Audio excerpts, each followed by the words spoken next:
Listen, there was a time when you couldn't even go to the restroom around this school without a pass. And I'm not talking about those little pink tickets made out by some teacher. I'm talking about a pass that cost anywhere up to $1, sold by Munk Clauter. Not that Mighty Munk ever touched money. Not in public. The gang he ran, which ran the school for him, was his collection agency. They were Clauter's Cobras, a name spelled out in nail heads on 6 well-known black plastic windbreakers. Monk's threads were a little more subtle. A pearl-lined suede back jacket with lizard skin flaps over tailored levies, and a pair of ostrich skin boots, brass-toed and suitable for kicking people around.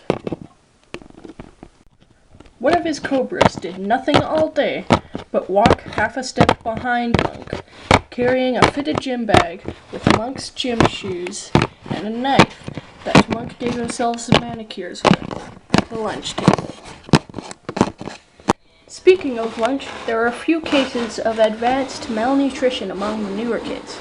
The ones who were a little slow in handing over their lunch money were therefore barred from the cafeteria. Munk ran a tight ship.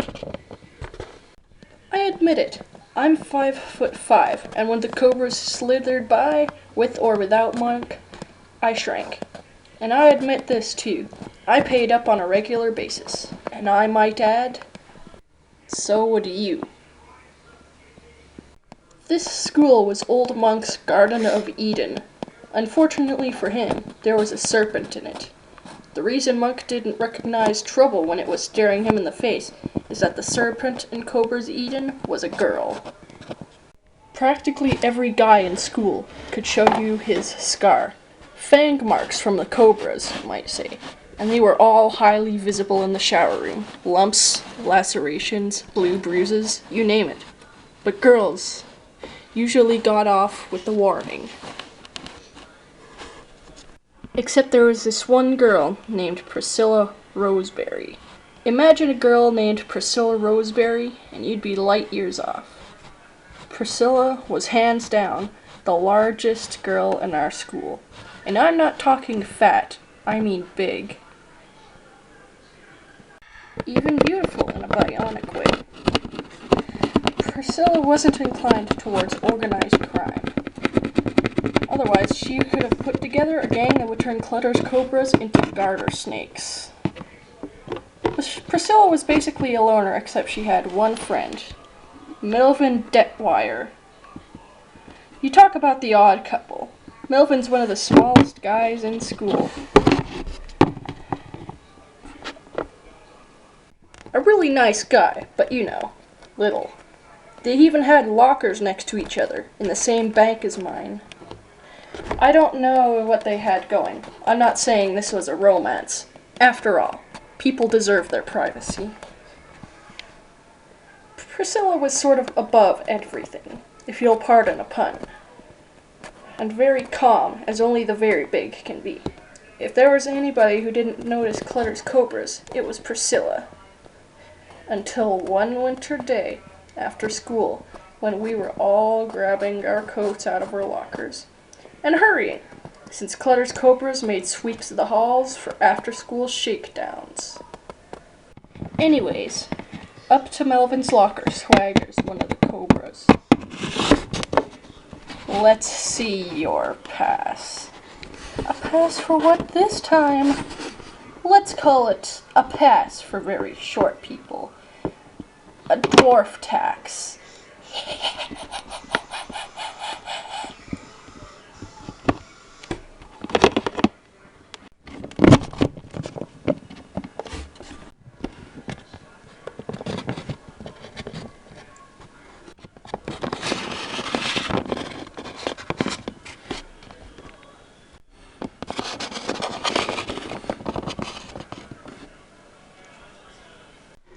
Nobody'd ever laid a hand on a cobra before, especially a hand the size of Priscilla's.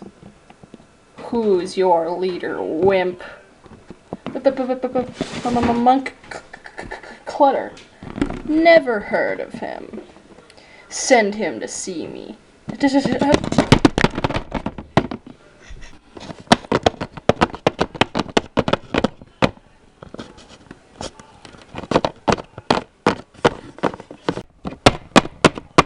Who is around here that doesn't know Munk Clauter?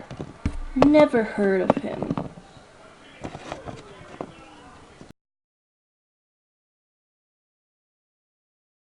Well, kid, you're gonna have to educate your girlfriend. And that's when fate, an even bigger force than Priscilla, stepped in. A snowstorm happened that next day, and school was closed for a week. Every guy in the school could show you his scar. Bumps, lacerations, you name it.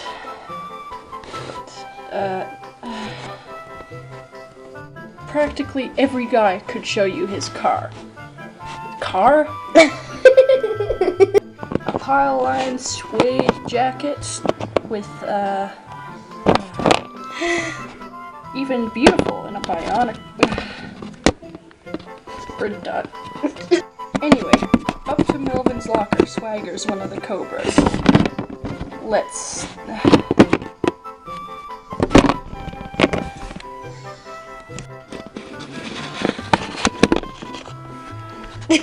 Well, kid, you're gonna have to educate your girlfriend. Well, kid, you're gonna have to educate your girlfriend.